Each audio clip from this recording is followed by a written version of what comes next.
प्रदेश में सिंचाई और पेयजल परियोजनाओं को समय पर पूरा करने के लिए सरकार ने रफ्तार बढ़ा दी है। मुख्य सचिव वी श्रीनिवास ने उच्च स्तरीय मॉनिटरिंग कमेटी की बैठक में साफ निर्देश दिए कि सभी विभाग आपसी समन्वय के साथ काम करें और किसी भी स्तर पर देरी नहीं होनी चाहिए। बैठक में प्रदेश की कई बड़ी सिंचाई और पेयजल परियोजनाओं की प्रगति की समीक्षा की गई। ये रिपोर्ट देखिए। प्रदेश की भजनलाल सरकार का पेयजल और सिंचाई परियोजनाओं पर खासा फोकस है। तभी तो आधुनिक राजस्थान के भागीरथ मुख्यमंत्री भजनलाल शर्मा ने बरसों से अटकी पेयजल और सिंचाई परियोजना को गति दी। अब राजस्थान में चल रही उन परियोजनाओं पर फोकस है जो आगामी कुछ सालों में किसानों को सिंचाई का भरपूर पानी उपलब्ध कराएगी। मुख्य सचिव ने सिंचाई परियोजनाओं की समीक्षा कर उच्च स्तरीय मॉनिटरिंग कमेटी में शामिल सभी 11 विभागों को कहा कि समयबद्ध तरीके से काम को पूरा किया जाए ताकि प्रदेश की जनता को भी तय समय पर योजनाओं का लाभ मिल सके। अपर हाई लेवल कैनाल परियोजना बांसवाड़ा, इस परियोजना की लागत है 2500 करोड़ रुपए। इससे 338 गांव और 6 तहसीलों को सिंचाई लाभ मिलेगा। इस परियोजना की भौतिक प्रगति हुई करीब 41%।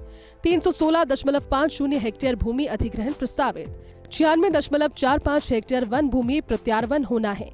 देवास तृतीय एवं चतुर्थ बांध उदयपुर, इस परियोजना की लागत 1690.55 करोड़ रुपए है।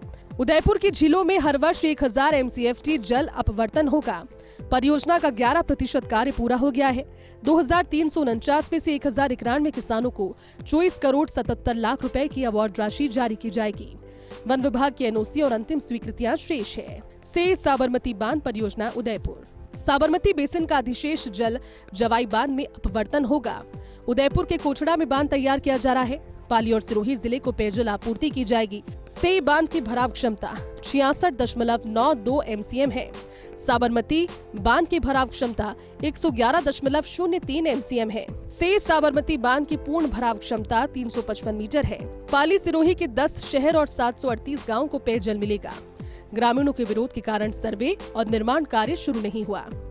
परवन वृहद बहुउद्देश्यीय सिंचाई परियोजना झालावाड़, इस परियोजना की लागत 7,355 करोड़ 23 लाख रुपए है। इसे 2.01 लाख हेक्टेयर क्षेत्र सिंचित होगा। 571 गांवों को सिंचाई, 1402 गांवों को पेयजल मिलेगा। इस परियोजना का 78.33% कार्य पूरा हो चुका है। 7 डिग्गियों, 18 पंपिंग स्टेशनों, 100 GSS के विद्युत कनेक्शन लंबित हैं। आरक्षित जल राशि में से 97.91 करोड़ रुपए लंबित हैं। राजस्थान विद्युत उत्पादन निगम लिमिटेड की ओर से आरक्षित जल की कुल हिस्सा राशि 1276 करोड़ 58 लाख रुपए लंबित है। धौलपुर लिफ्ट सिंचाई एवं पेयजल परियोजना, धौलपुर मनिया सेपऊ राजाखेड़ा क्षेत्रों को लाभ मिलेगा। कुल 49,980 हेक्टेयर क्षेत्र सिंचित होगा। धौलपुर जिले के 4 तहसील के 256 गांवों में सिंचाई होगी। राजाखेड़ा क्षेत्र के 190 गांवों को पेयजल उपलब्ध होगा। सोलर पावर प्लांट का 75% काम हो चुका है पूरा। 132 kV GSS का काम पूरा किया जा चुका है।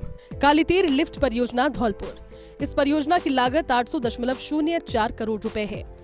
चंबल नदी से 98.60 मिलियन घन मीटर पानी उठाया जाएगा। परियोजना से 30,267 हेक्टेयर क्षेत्र में सिंचाई होगी। 4 तहसील और 125 गाँव में सिंचाई हो सकेगी। 4 तहसील और 483 गाँव में पेयजल आपूर्ति होगी। भूमि आवप्ती और वाइल्ड लाइफ क्लियरेंस स्वीकृति जारी। केंद्र से वन भूमि प्रत्यावर्तन की सैद्धांतिक स्वीकृति जारी। भूमि आवप्ती का रिकॉर्ड जारी हो चुका है और 1 करोड़ 74 लाख का भुगतान किया जा चुका है।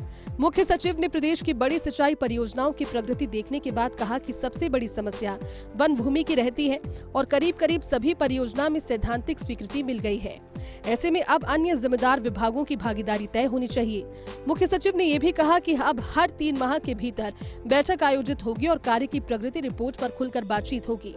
11 विभागों की हाई लेवल मॉनिटरिंग कमेटी में मुख्य सचिव वी श्रीनिवास ने कई निर्देश जारी तो कर दिए, लेकिन 3 महीने बाद होने वाली अगली मीटिंग से पहले किस तरीके से समयबद्ध तरीके से काम किया जाता है, कितनी बाधाएं दूर होती हैं और सरकार के स्पष्ट निर्देशों की कितना पालना हो पाती है, देखने वाली बात रहेगी। कैमरामैन साहिल के साथ Vinod Singh Chauhan, first India news Jaipur.